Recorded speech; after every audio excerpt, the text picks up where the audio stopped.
CAN, or Controller Area Network equipped Ford vehicles, come with some high-powered software. You may already be aware of some new changes with generic software, new Mode 6, and the increased data available with CAN equipped vehicles.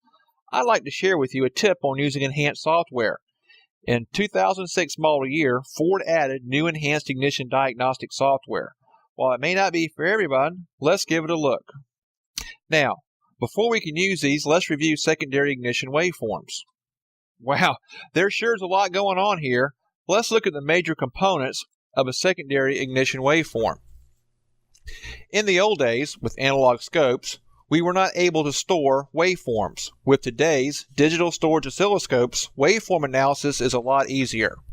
This is where the ignition module grounded the coil. It's the dwell time, measured in milliseconds. This is the energy used to jump the air gap on the spark plug. We measure this in kilovolts. This can change due to engine compression, rich link condition, and the health of the secondary ignition components like distributor cap, rotors, spark plug wires, and spark plugs. The burn line. Now this is where the good stuff is. Note the kV point. This is the energy used to maintain the spark across the spark plug's air gap. Notice it's much lower than the initial kV. Its amplitude can be measured. It's approximately 2000 volts. Burn time, or spark duration. Notice the relatively horizontal line. This is a trademark of a good air-fuel ratio and cylinder integrity. Notice the time from point A to B. We can measure this in milliseconds. Now, back to our live action waveform. Notice how everything's in motion?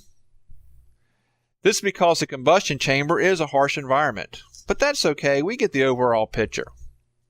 Now back to our scan tool. With enhanced software, a Ford PCM can measure spark duration electronically. Check your scan tool. See if you can graph spark duration.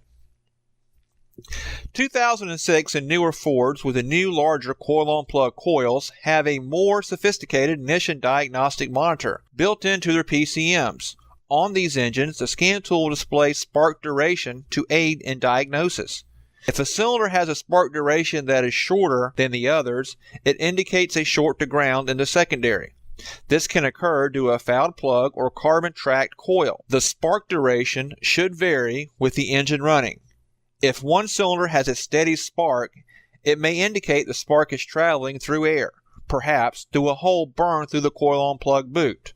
In other words, if the spark did not have to deal with the combustion chamber environment, the burn time would be more consistent. We can still use our favorites like Mode 6, primary voltage analysis, or even power balancing testing with our scan tool. Like I said earlier, this may not be for everyone, but it's another tool we can use in Ford Misfire diagnostics. Thank you for watching Technician's Toolbox. I'm Wayne Bishop. So long for now.